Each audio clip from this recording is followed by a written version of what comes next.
శుభోదయం. మార్నింగ్ 4:30కి లేసి 5 కల్లా వాకింగ్‌కి రెడీ అయిపోయాను. మూన్ షిఫ్ట్ ఇంకా కంప్లీట్ అవ్వలేనట్టుంది. పాపం ఓవర్ టైం చేస్తుంది.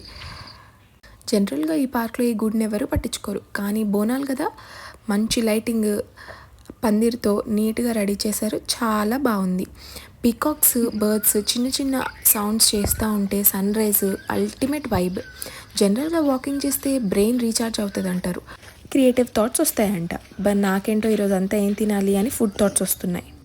వాకింగ్ కంప్లీట్ అయిపోయింది. బాడీకి వాకింగ్ అయిపోయింది కదా, ఇప్పుడు బ్రెయిన్కి ఏం చేయాలి? ముగ్గు వేయాలి. అయితే పక్కింటి ఆంటీ నేనేం ముగ్గేస్తానా అని ఇలా చూస్తుంది. ఆంటీకి జెల్లస్. అయితే ఇక్కడ ఒక బర్డ్ చూశాను. ఎంచక్క ఆ బర్డ్ లాగా అయిపోతే బాగుండు. Full freedom. ఎంచక్క ఎక్కడ కావాలంటే అక్కడికి ఎగిరిపోవచ్చు. సరే తరలే, ఎన్నెన్నో అనుకుంటా. సో నెక్స్ట్ పొట్టకి ఏంటని ఆలోచిస్తే, ఆ పొట్ట నేను తినే చెత్తకి దీని పొట్టలో ఎందుకు పుట్టాను అని ఫీల్ అవ్వద్దని పొద్దున్నే డీటాక్స్ డ్రింక్ తాగేశాను. ఇప్పుడు పొట్ట హ్యాపీ, నేను హ్యాపీ కదా. ఈ వీడియో నచ్చితే please like, share and subscribe.